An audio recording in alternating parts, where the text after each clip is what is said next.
Ya, kami persilakan teman-teman dari keluarga kita ada yang dari Aceh untuk bisa langsung melakukan persiapan.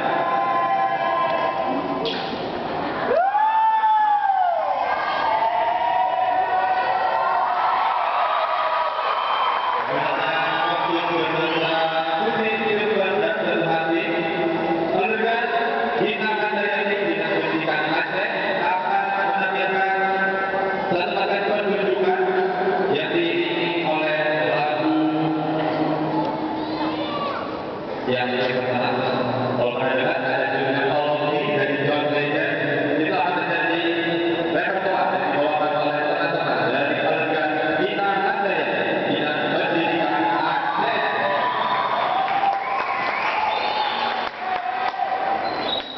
Dan tanggung jawab gereja akan maju tim manajer dan MSI Baluran Gereja Ayu Atia dengan komposisi pemain sebanyak 16 orang.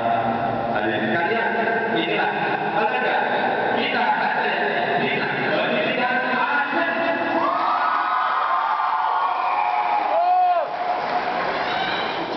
Kok menyerik sana sini rekam.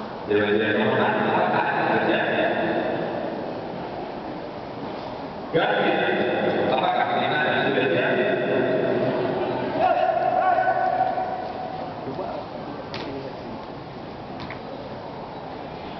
Silakan.